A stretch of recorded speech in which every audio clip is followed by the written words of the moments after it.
Oh, I just saw your text. Oh, okay. Last week when I had Stephanie, I was like, oh no, we had a hard. How that goes. Okay.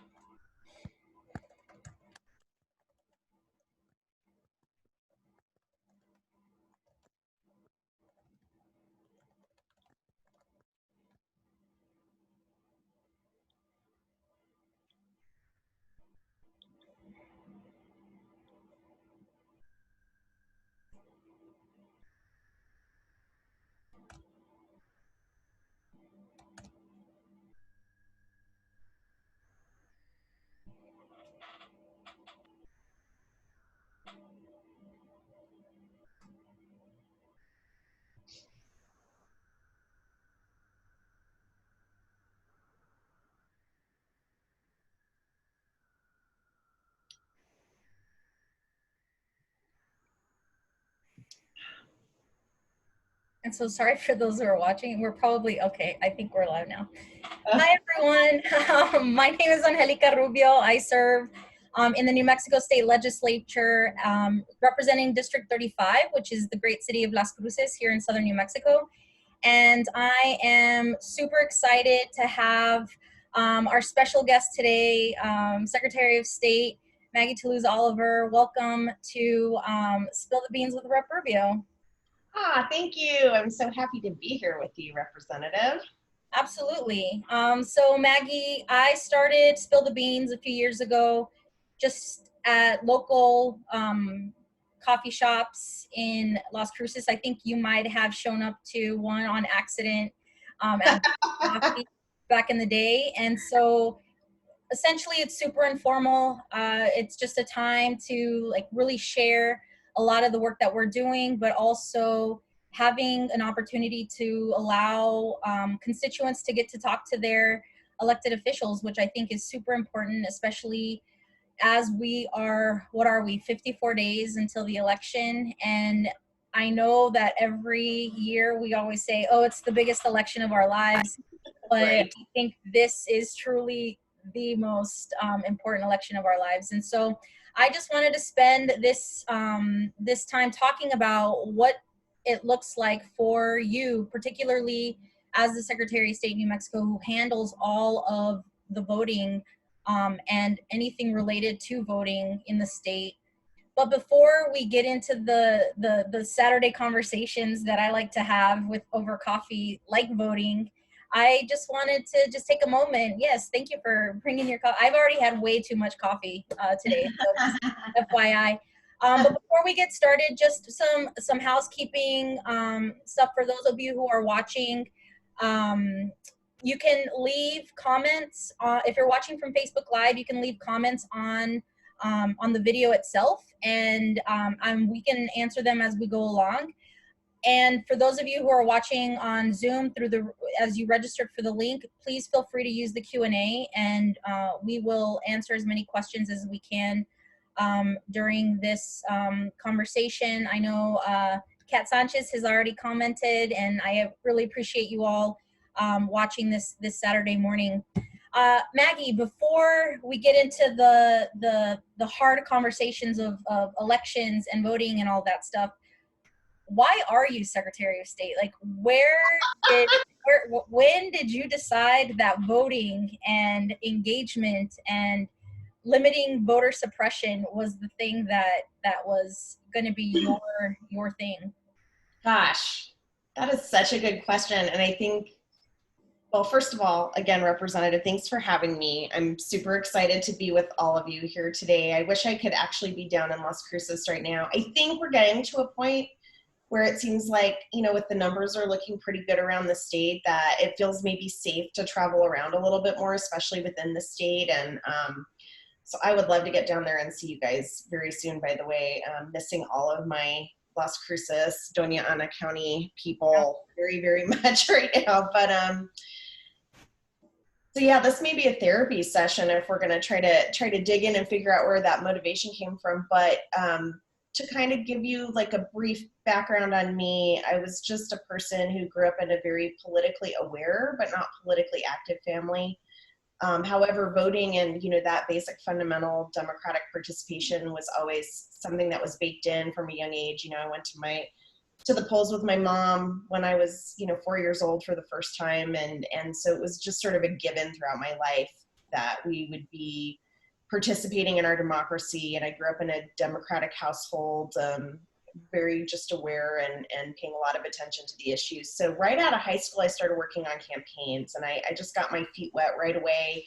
I worked for the reelection campaign of former Senator Bingaman, that summer between high school and college, and just got bitten by the bug really hard. And so I think because I worked on campaigns for a lot of years and saw what we went through trying to educate and to register, to educate, to mobilize voters, to help answer their questions about the voting process, and just becoming really aware of the barriers, intentional or not, that keep people from voting or make it hard, or the lack of information, the lack of availability of access. We've done so much work on those over the years, of course, here in New Mexico. But I think that's really what got me thinking about wanting to do elections and to be in the realm of helping people vote. So when the opportunity, when the county clerk's position in Bernalillo County came open in late 2006, I threw my hat in the ring for the position and was appointed, and the rest is history. But I have found my niche and the place that I feel like I can do the most good for the people of the state, because managing logistics, educating voters, providing access, doing all of those things is just apparently what I'm supposed to do. So that's the story, more or less, of how I got here. Well, I have to say, and I've known you for, I think, as long as I guess since you were county clerk. Yeah. And I have so much respect for you. There's very few elected officials that I could say that I'm really, really proud to know. And so you are certainly that person. I think you take this job super seriously, but you also don't take it seriously either. Like it's a role that you play, but it's not like based on you're not like an egomaniac when it comes to all of that. Right. It's take the job seriously, don't take yourself too seriously. Right. And I feel the same way about you, Representative, and really have always respected that about you too. No, well, thanks, Maggie. And I think one of the things that people have been really, I mean, for sure, folks are really excited about this election. Some are really worried and stressed, and especially because of the current occupant in the White House, especially this past week when he's encouraging people to vote twice so that we can test the system and see if it works. I think there's just a lot of misinformation out there about voting. And what I would like for you to be able to share is also how great New Mexico has been actually in terms of access to voting, not only because of the work that you have done, but I think as a state, New Mexicans have been very at the forefront of implementing a lot of really great policies that have made it that much easier for New Mexicans to get to the polls, both before the pandemic, but now. Well, thank you for bringing that up, because one of the things that we don't get to talk about enough, I don't think, is that we have such a great election infrastructure here in New Mexico, and we've done so much work, especially over the last decade or so, to both expand access to the ballot as well as to improve the overall integrity of the election process. And one thing that I want to brag on is that MIT puts out every 2 years something called its Election Integrity Index. Sorry, I'm like frog in my throat this morning. Forgive me, everybody. It's Labor Day. It's time to celebrate. I may have celebrated a little too late last night, so the frog in the throat. But So the Election Integrity Index put out by MIT has New Mexico at number 9 this year. And we started off when they started putting that Election Integrity Index out. We were, we weren't at the bottom of the list. We've never been. We've always done some really forward-thinking things here, but we were in like the 30s and then like the 20s, and now we're number 9. We're in the top 10 in terms of having accessible elections that also have integrity. In other words, we're not sacrificing security, we're not sacrificing the safety of the ballot or the accuracy of the vote count. We're not allowing ample opportunities for people to take advantage of the system, and at the same time, we are one of the states that make it as easy as possible for people to vote. And we're always hearing about how New Mexico is really low on every list, right? We're always like number 49 or 50, if it's child welfare or, poverty, people living in poverty, families living in poverty, right? All these awful, rankings. And here we are in the top 10 in the nation for something that's really the foundation of everything else. So I'm really proud about that. And I really think it's important to talk about that because as you express, Representative, so many people are having concerns and worries. And I want to get that out there as much as possible to help really alleviate that anxiety that we know what we're doing here and we're doing it really well. And doesn't mean it's perfect, never will be, but we are going to do everything we can to make sure that people's votes are protected here. That's awesome, Secretary. And I think, and that's one of the questions that's been raised on Facebook right now is how do you assure the public that the voting system is, one, secure, but that it's valid, particularly because of the current occupant in the White House and a lot of his allies that are enabling that. How do you reassure people in our community that things are actually working as they should, and that come November 3rd and then hopefully soon after that the results will, especially here in New Mexico, will be, I guess, valid? Right. Well, look, I'm always going to level with the people of the state, about where we are. And, the reality is that this is a hard election year. Running an election during a presidential year like this, where there is so much misinformation and disinformation, the fact that the question is even being asked is a result of deliberate efforts on the part of the president and his supporters over the years to really undermine trust in government and in our democratic process, right? And not just the president, but people all over the country. I mean, there are certain people for whom undermining trust in democracy equals lower participation in our democracy, which means that they have a better chance of winning election, right? It's a political strategy to undermine trust in government and our elections. So the fact that I even have to answer a question like this just goes to show you how effective this work has been. That doesn't mean that there haven't been mistakes made along the way by election administrators around the country that really just feed into that narrative, and that has and does happen. But I'm going to always level with the people of the state. And so the best thing that I can do, representatives, come on,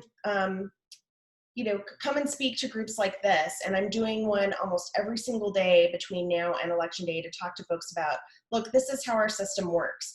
Now, I could go into a 30-minute narrative of the ways that we keep our elections safe and secure and protect, things like voter fraud from happening, protect the Russians from hacking our system, protect people at the polling location to make sure that they're safe from voter intimidation and they are not being challenged or made to feel like they don't belong at a polling place and then, go home without voting. We do many, many things in all of those regards, and I'm happy to get into those specifics if that's what the folks on this call want to do.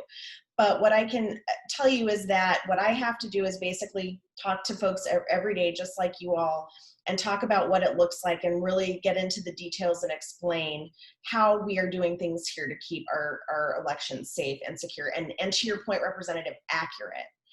And, that is the main goal at the end of the day, is to have accurate results that reflect the will of the voters in the state. And that is what we are working to do. That's awesome. And, I think for me, when I first turned 18, that's the first thing that I did. Was I was so excited to get my voter registration. One of my favorite movies is The Breakfast Club, and I know. and what's his name, Brian, who's like, that's my voter, like, unfortunately he did a really bad thing by Got a fake ID so he could vote. But I just remember watching that when I was younger and thinking, oh my god, that's so awesome. But I think one of the things that I've been thinking a lot about for many years, and this is the reason why I decided to run for office, was because I believe that the younger generation of our country, and particularly those living in our state, are the folks who should be driving not only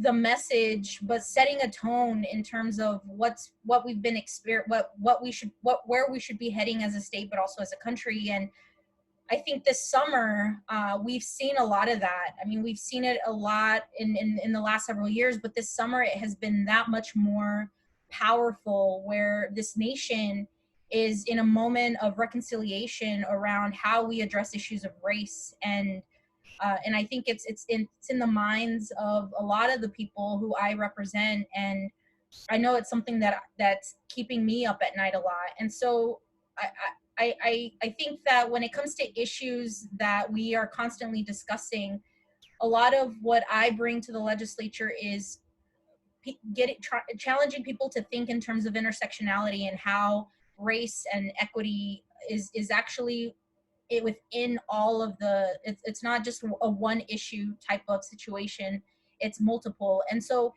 in your experience, and particularly in the work that you're doing right now, like, where and how does the issue of racial justice and equity, like, how does that align with the work that you're doing at the Secretary of State's office?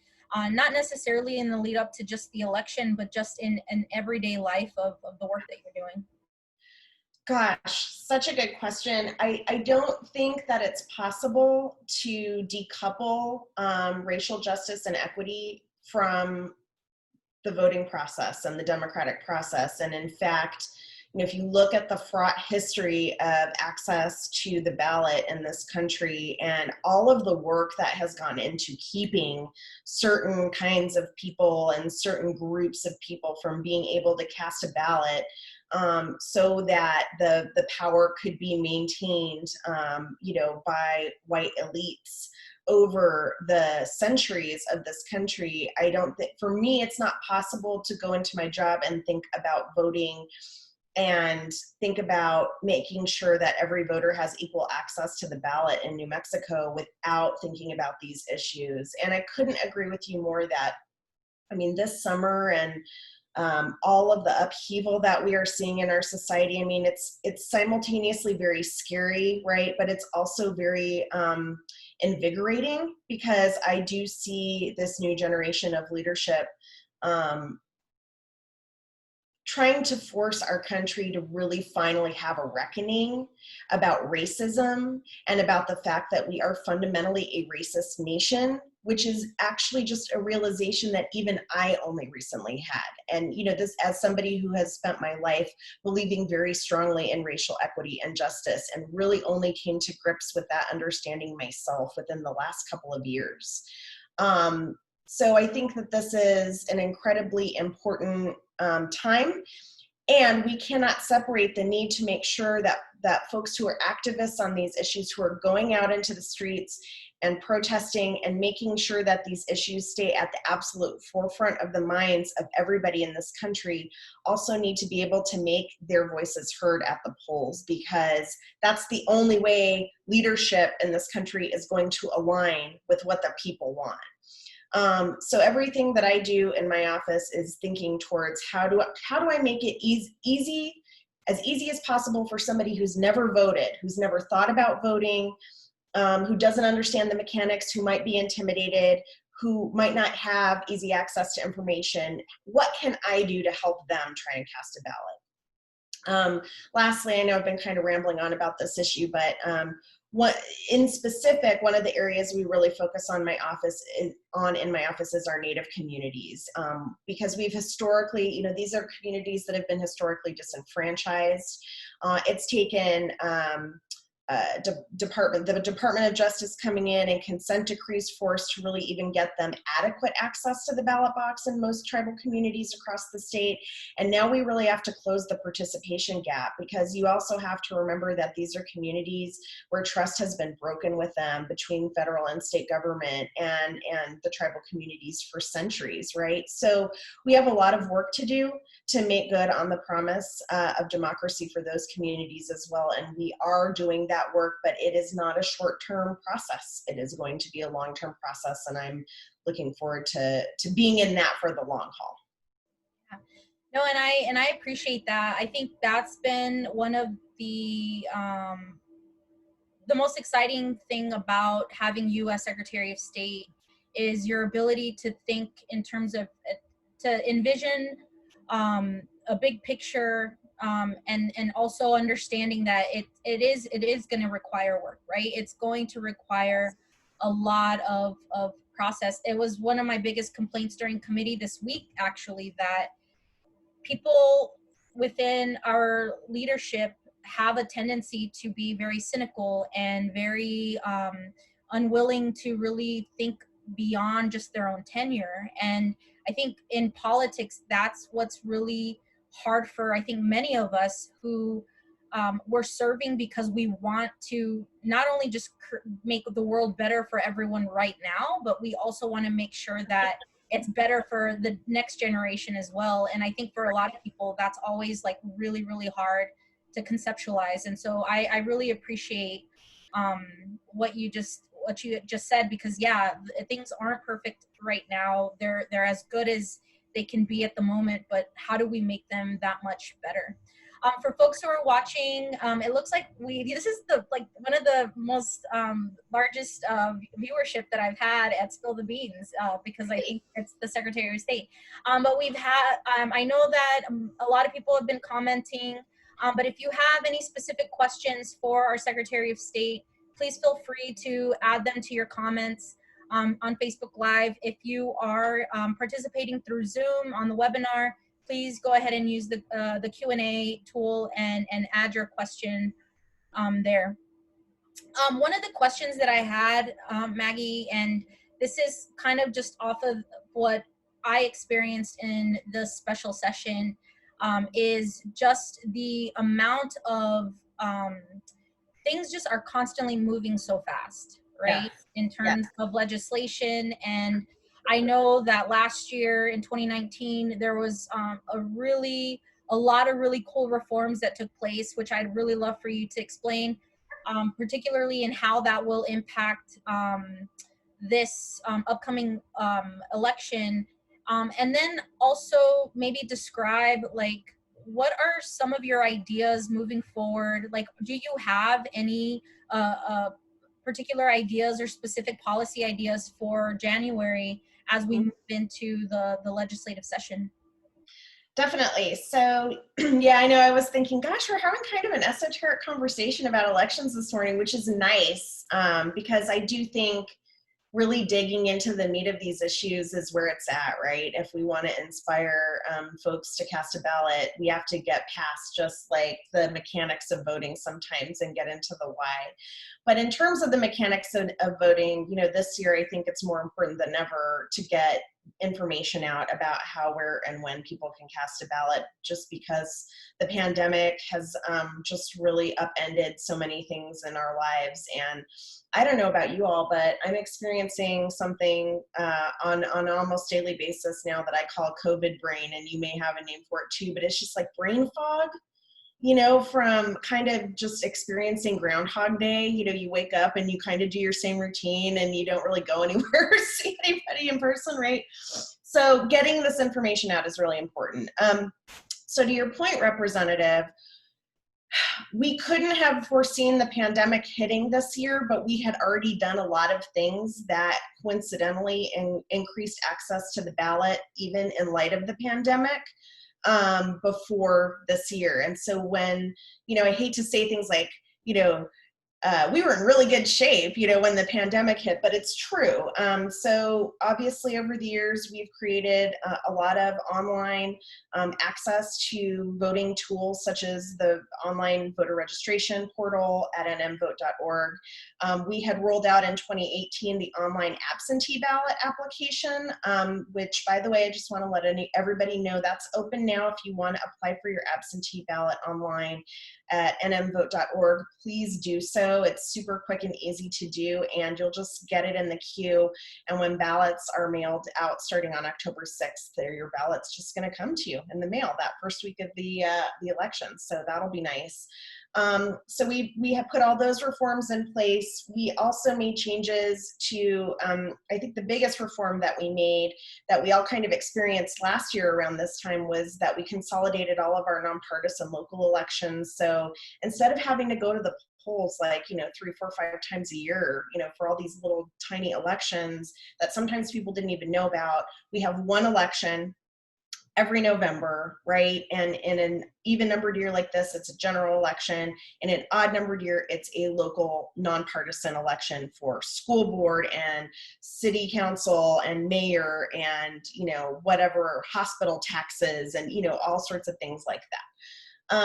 So we were in good shape coming into this year, again, because we'd already automated so many processes.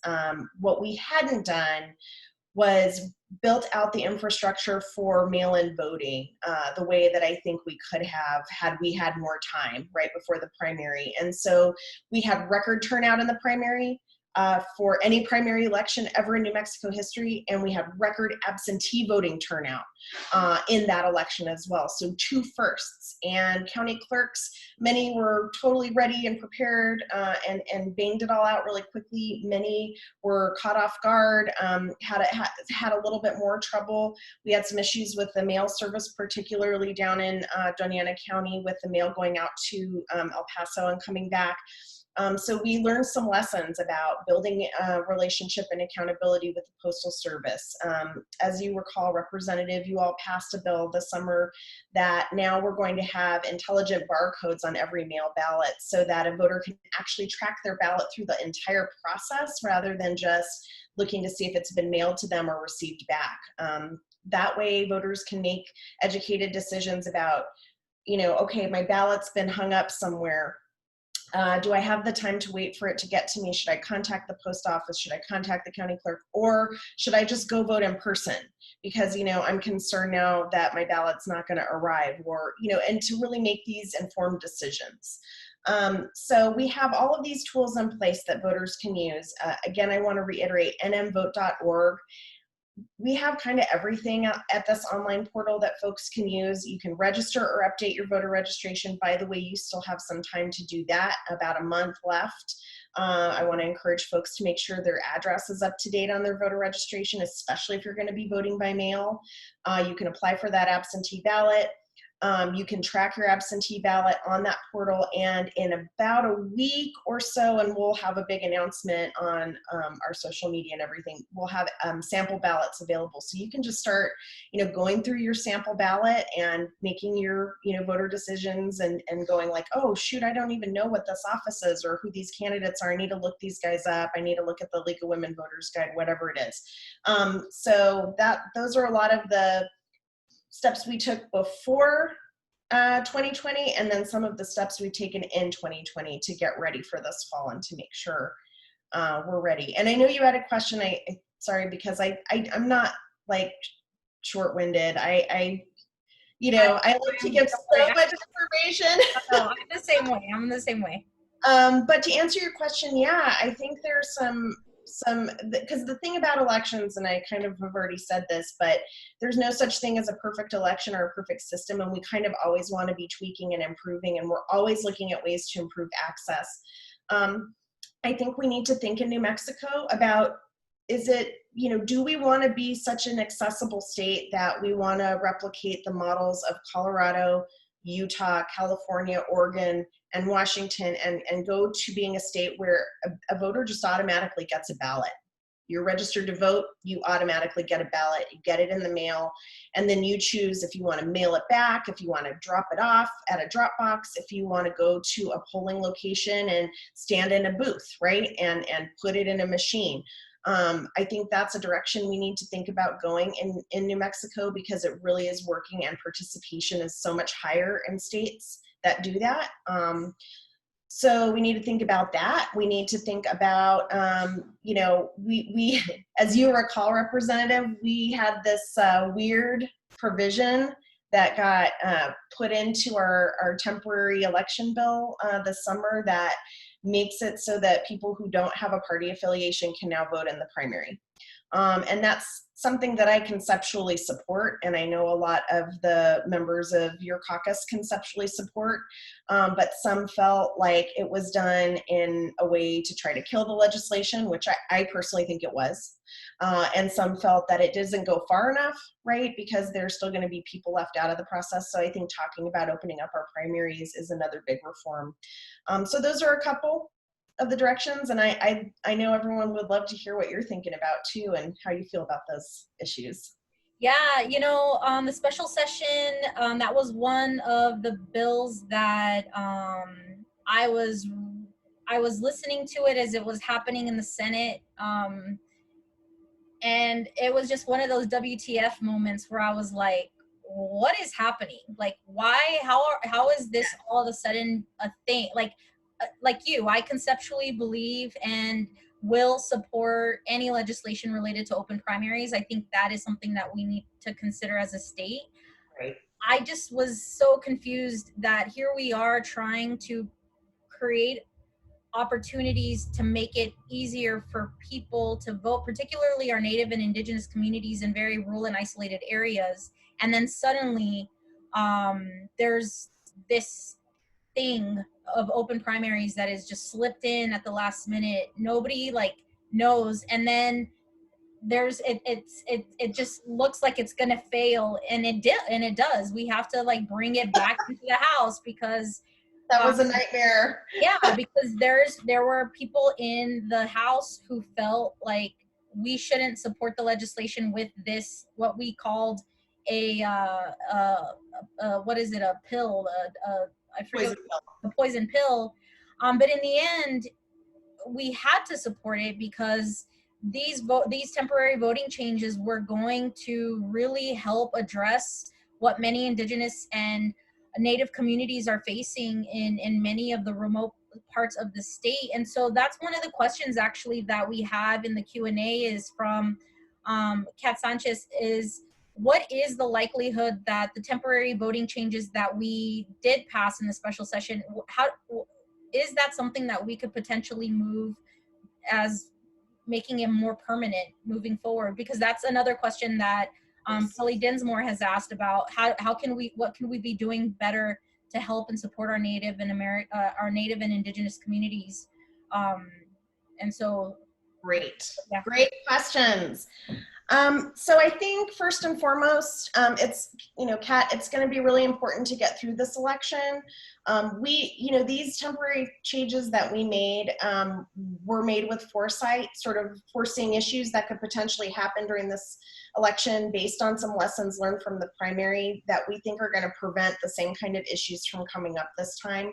I think they are going to be very successful provisions, and I think we are going to want to look at making all, if not, most, if not all of them permanent.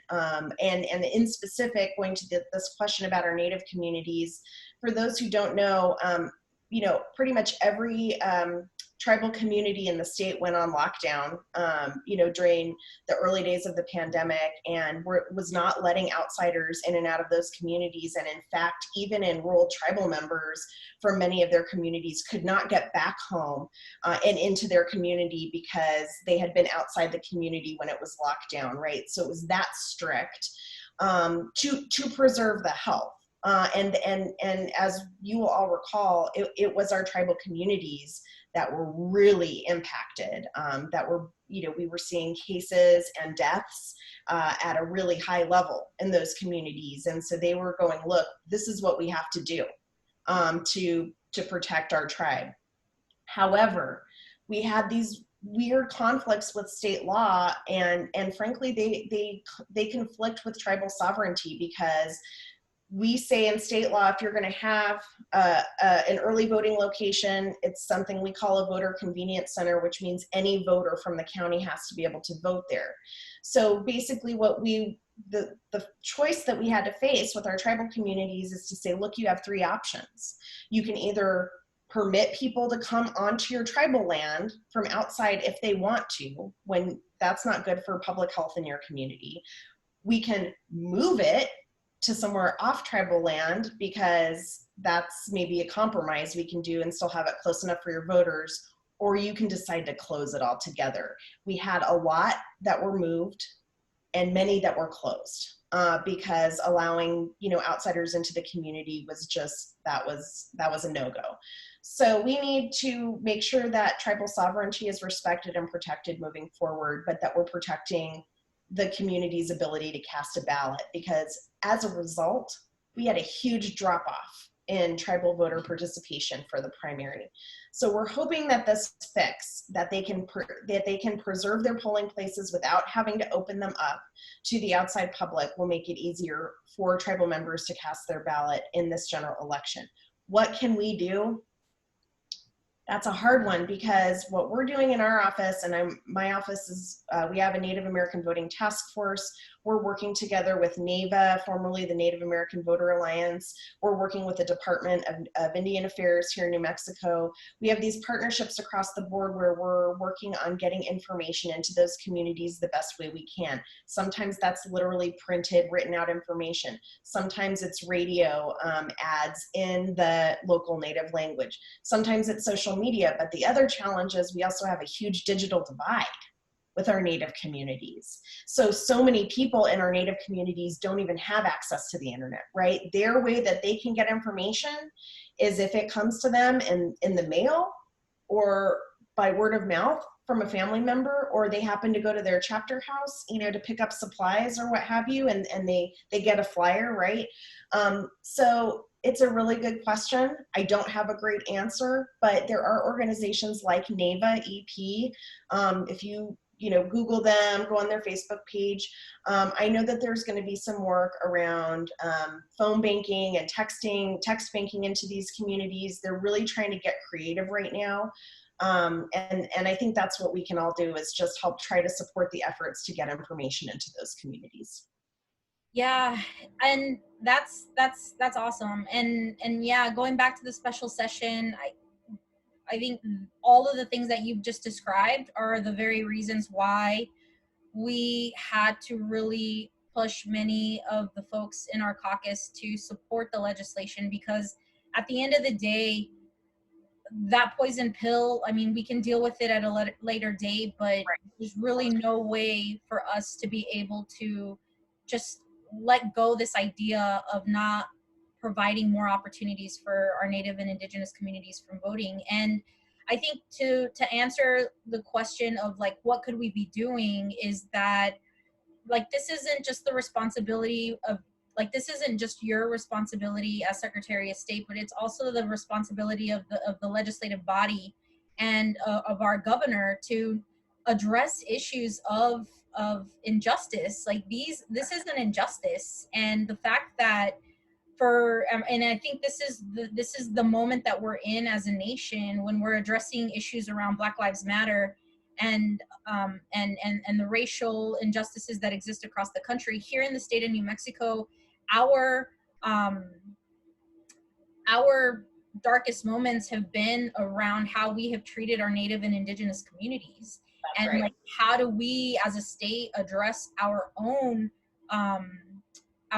issues of race that may not seem as complex as the rest of the countries, but in fact it's hundreds of years of colonization and occupation that we have yet to address. And so I think there's a lot of layers here in New Mexico of our own historical atrocities when it comes to our Native communities. And so, like, until we can address that, and my hope is that we can and we will, all the other things like voting and access and broadband and all that, like, I feel can start to fall into place. But until we get to that moment, then but it's a moment of reckoning, I think, for a lot of people. And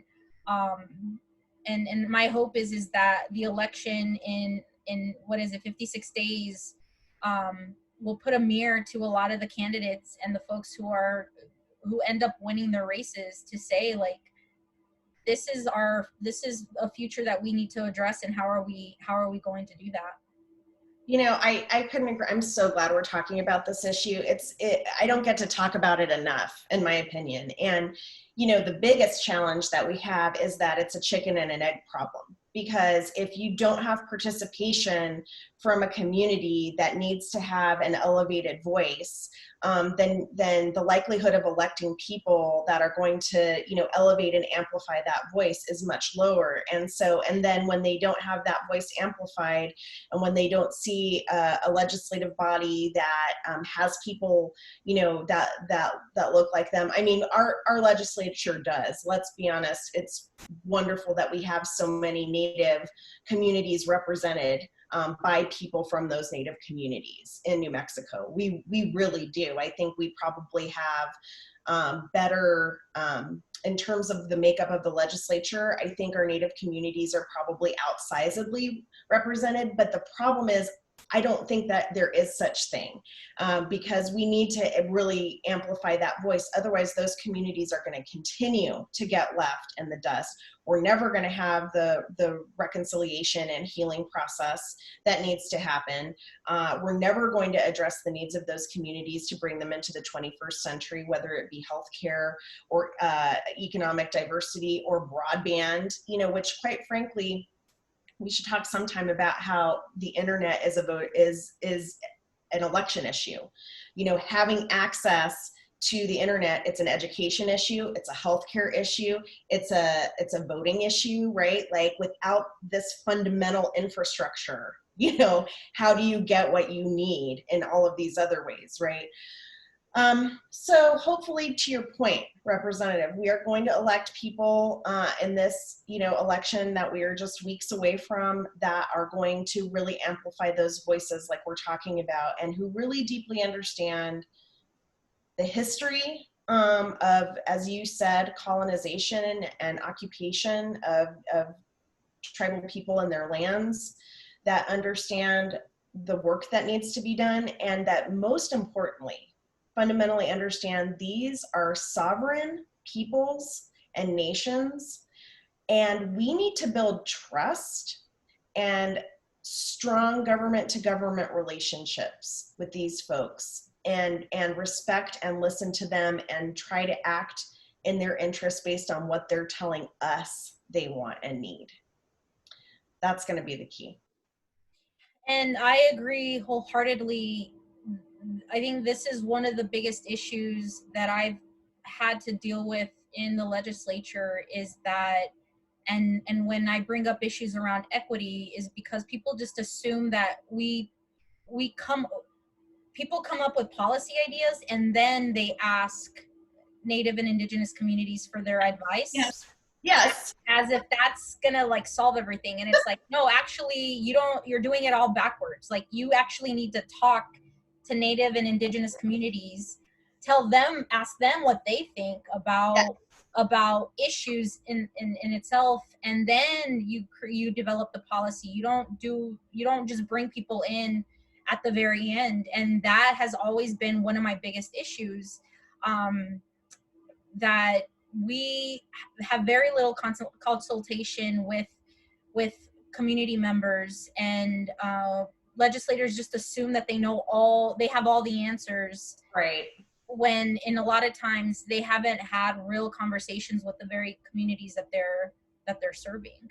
Right. And in this case, I think it's one of those issues, is that we are not doing our due diligence when it comes to that issue. Yeah. Maggie, Great. one of the questions that we have is related to the upcoming election. The question is from Crystal: do we have enough poll workers, number one? does New Mexico pay their poll workers? And is there any outreach to young people to become poll workers? And if so, is there a link to information that we can share that, and so, yeah, so is there? Yes to all of that. We do pay our poll workers in New Mexico, and you're never going to get rich being a poll worker here. But if you have to take a day off of work and miss out on getting paid for that day of work, you'll at least be compensated for your time working the polls. We do need poll workers for this upcoming election, particularly in Doña Ana County and other areas of the southern part of the state, because keep in mind, before this primary election, the 80% 80% of our poll workers in this state were over the age of 65. So not only is that, of course, the most high risk community for COVID, but like thinking about it long term, we run, citizens run elections in this country. These volunteers at the polls run our elections in this country. If we're going to continue to have citizen-run elections in our democracy, we do need to bring younger people into the fold and people who haven't traditionally participated in helping the election process as a civic duty, right? So there have been efforts made. A few years ago in the legislature, we passed a bill that actually allows for 16 and 17-year-olds to work at the polls. So even if they're not eligible to vote yet, that they can help the other folks, the older folks running the election.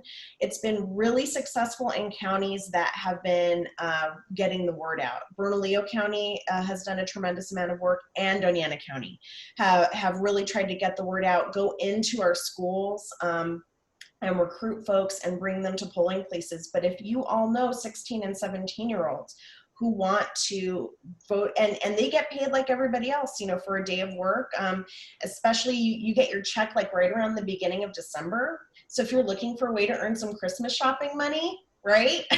Working the polls on election day, perfect for 16 and 17-year-olds. Two ways to get more information.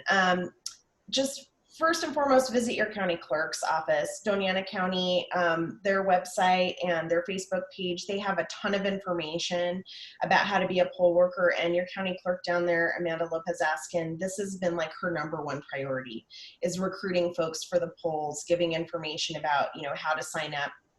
The other thing is, if you visit our online portal, nmvote.org, you can sign up there too. And what we'll do is collect your information and send it to your county clerk, and your county clerk will reach out to you. So whatever you want to do there. And I saw the question about how we're going to keep poll workers safe. So first of all, we're encouraging as many folks as possible to vote by mail if you can. That's the first way we can keep poll workers safe, is by keeping a lower number of people physically at the polls. If you are somebody who needs to vote in person, maybe somebody who has a language, you need language interpretation, you need an ADA compliant process to assist you in casting your ballot independently, you don't get your ballot in the mail, you have unreliable mail service in your community, whatever, you need to vote in person. I would encourage folks get out early. Make sure, there's 3 weekends and 2 full weeks of early voting before election day. If you can go in the middle of the first week of early voting at like 2 in the afternoon, go do that, because probably nobody's going to be there at the same time, right? So that's one way we can help keep poll workers safe. The other way is that we're following CDC guidelines and COVID safe practices at every polling location. The governor just issued an executive order yesterday about, it looks the same as the primary, about how we're going to limit the number of people at any given time in a polling place. We are providing PPE to every poll worker. They will have masks, shields, actually gloves. Funny enough, the CDC says it's better if you're just regularly washing or sanitizing your hands rather than using gloves. So we are providing some for certain situations, but otherwise hand sanitizer. In fact, Anheuser-Busch has donated hand sanitizer to the state of New Mexico for every polling location. They're making that. We're making that instead of beer for a while. So we're doing all of these things, but there's also those things we can do as voters to try to keep our poll workers safe. So again, want to encourage folks to vote by absentee if you can. Yeah, and as somebody just mentioned in the chat, that literally takes no time to request your absentee ballot. I did it as soon as I heard the announcement last week. I went to nmvote.org, and I think the only thing that I had to do was get up and go and get my wallet to check my driver's license number, because I don't know that one by heart. Same. And so that was it. And then it took me like 2 minutes to get it all done. And so I have two more questions, Maggie, and then I wanted to ask you a one big question at the very end. But first, the one question that I had is, for folks who live, I know that every county clerk across the state, we have 33 counties in the state of New Mexico, everybody is going to function differently. And I know that as I grew up in the southeastern part of the state, and many people that aren't, much of my family still lives out there. Like, how do you share, what are some of the points that you would encourage to folks in rural and more rural communities that maybe don't have a county clerk that is maybe moving in the kind of direction that like Amanda and others are around the state, where they're trying to make it as accessible? Like, how do you talk to folks in those communities? So I think the good news is, you know, in the reforms that we've made over the last 10, 15 years here in New Mexico, they've been pushing the envelope reforms, because the reality is that for local election officials who are not interested in expanding access to the ballot box, and that could be because they have particular motivations or just because they're really grounded in the old school way of doing things, right? I mean, it may not be nefarious. It may just be an attitude about, you know, this is how election administration should look, and the burden should be on the voter, you know, rather than on the election administrator, right?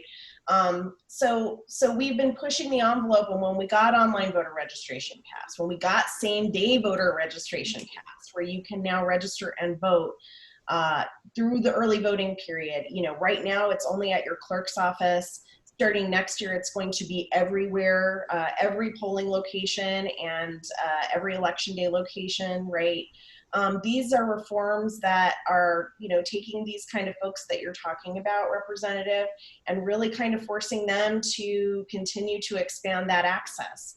It's not easy. And so for folks in those communities, they are always going to have whatever the bare minimum is that is called for in statute. And so we have a responsibility, Representative, you and me, and the people in New Mexico government, to, of course, listen to the clerks in those communities and to address their real concerns and challenges that many of them do have around resources and around, you know, again, broadband, right? Making sure we have access to the internet and in places we're trying to do things like same-day registration. But at the same time, we need to keep pushing the envelope at a state level. And we can do it more incrementally. We don't, like we did with same-day registration, we don't have to cram it down everyone's throat overnight.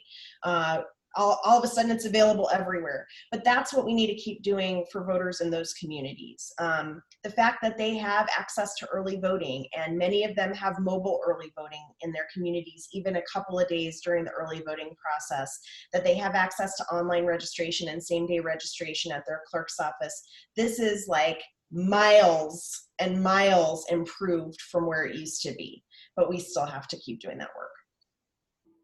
No, and that's it's both encouraging and also overwhelming, right? Because there is a lot of work to do. And for folks who, I think this is part of my job as a legislator too, is to really use my position to inform folks around the fact that we have so much direct impact on people's everyday lives. Like, I know people are focusing on the presidential race and all these other important races, but it's really folks at your state legislature and like your county commission and your city councils where these issues are very much directly impacting you.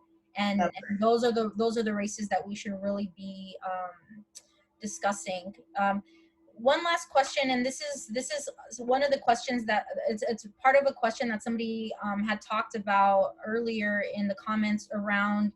I know Las Cruces last year for the first time did ranked choice voting.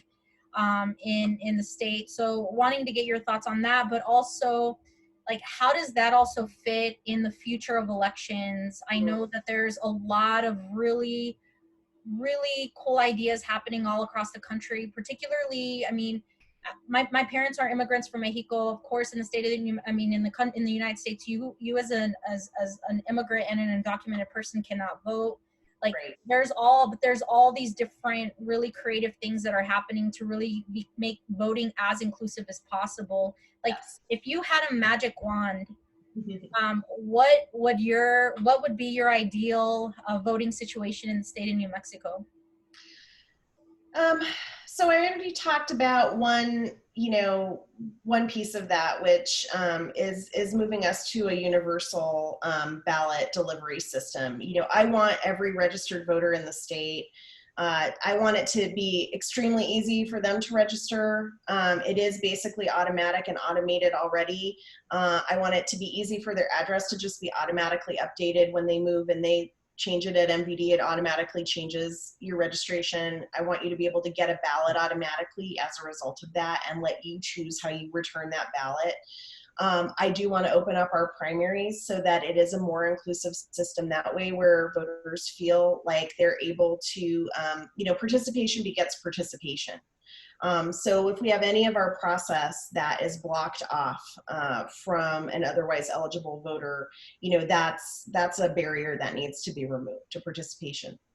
Ranked choice voting is amazing, and I think we need to continue to see. I think we're going to have next year, we have these 2 municipalities right now that are using ranked choice voting, Santa Fe and Las Cruces. I think it's been really successful because people see, right, the difference. Wow, we have so much a more positive tone in our campaigns when we're competing for somebody's second choice vote than when we're trying to trash the other candidate to get the only vote available, right? And it is more inclusive. We elect candidates with better consensus that way. I'd like to see that far more widespread at the municipal level. And then representative, as you know, what we can do at the state level is try to get a constitutional amendment passed that would allow us to do runoff elections at the state level. Right now it's prohibited constitutionally. If we could get that bill passed or that resolution passed, put it before the voters and have the voters say, yeah, we think this concept of a runoff in state elections is worthwhile, then we can do all sorts of cool things because we could potentially have ranked choice voting for primaries, which I don't know about you all, but I live in the 3rd congressional district and I had 7 freaking candidates for Congress on my ballot, on my primary ballot. If we hadn't, if we'd had our primary earlier, we would have been looking at like 18 candidates for president on our ballot. How do you pick someone that has the consensus of the community without having ranked choice voting? So these things, there are some other cool ideas out there. We need to be better about felony disenfranchisement in New Mexico. I would like to pass a bill that says if you're out of prison, you get to vote, period, no matter where you are on your path to meeting the terms of your sentence, especially if there are outstanding fines and fees, because that is a poll tax that we need to get rid of here in New Mexico. There have been proposals on the table to allow 16 and 17-year-olds to vote in school elections. Brilliant. Let's show them the power of their vote over what affects them intimately on a daily basis, starting from the age of 16. Suffrage, the age of 18 is just a number we picked at some point. And we can change that by law at any point we want if we want to give those kids the right. And there are many communities, to your point, Representative, that also allow non-citizens to have a voice in those, particularly those school elections, right, where you have children of those community members being served. So there are different things that we can look at to keep opening up the process. No, that's awesome, and it's super encouraging. Like I get chills just thinking about like the possibilities, and I think despite how enormous the challenges are that we're experiencing right now, like I think that's where I also feel hopeful and inspired in that we have some really great opportunities moving forward. Maggie, I want to just, we're like we're at time. I wish we had more time to talk about this, but I really appreciate you taking the time to join us today, especially on a Saturday morning. We had a lot of really great folks show up and ask some really great questions. One last question, as somebody who is experiencing Groundhog Day like the rest of us, what is your like pump up song, or what do you do in the morning to like get yourself super motivated for the day? I drink all the coffee. No, I have a really nice little practice that I've developed. So one thing, I've been really trying to focus on the blessings of the pandemic rather than the downsides, which are so easy for us to all focus on because it's just such a crappy time. One of them for me is that I've gotten a lot of time back in my life because I'm not having to drive around town or the state or whatever, or fly around the country like I normally do. And so I wake up in the morning. Yes, coffee is absolutely like I can't function without it. So that's like number one. And I wake up, I'm not a morning person, but I wake up early enough that I can give myself time to wake up slowly, drink my coffee. I read, sort of the news of the day. And then I have a practice where I have this book. It's called a design map planner or desire map planner, sorry. And basically I check in with myself every day, and it asks a question about like, how do you want to feel today? What actions are you going to take to feel that way today? What's your schedule? And that helps me kind of just get it straight in my head. I'm doing this at 9, I'm doing this at 12, whatever. What do you need to do today? Like outside of what's on your calendar. And then a couple of quick, like a gratitude moment, what am I grateful for today? And what do I want to do to take care of myself today? So it's really takes me about 10 minutes total, but I get to do this check-in with myself, and it's really helping. And you don't have to have the fancy planner that I bought. Although if you want to go look at daniellelaporte.com, she's really cool. But just to have a little check-in, how do I want to feel? What am I going to do that? And that's been helping me a lot. So I hope. That's awesome. That's awesome. Yeah, I've recently started doing that, and of course my bike has become an extension of my body, and so I ride every single day. So I totally hear you, and I think all the things that you've just described are definitely things that we should all really be incorporating, because I think it would make each and every one of us that much more, hopefully, kinder to each other, because I think that's what we really need right now is some kindness and some grace with each other, for sure. So Maggie, thanks again for joining us today, and good luck on the next 56 days before the election. And just know that there are many of us who are cheering you on, and all the folks who are working every single day between now and election day to make sure that not only New Mexico, but the rest of the country is able to have an election that will sustain this democracy and hopefully improve it for many generations to come. Amen. Couldn't have said it better. And thank you, Representative, for all your help and support, and everybody out there for what you're doing, either as a voter or to help others vote. Thank you for being engaged members of the community. Awesome. Well, thank you, Maggie. Have a good day and enjoy your Saturday. And yes, happy Labor Day to all of you. To all of the workers out there. Yeah, especially essential workers and healthcare workers, for sure. Yes. All right. Have a good one, Maggie. Talk to you soon. Bye-bye. Stay safe.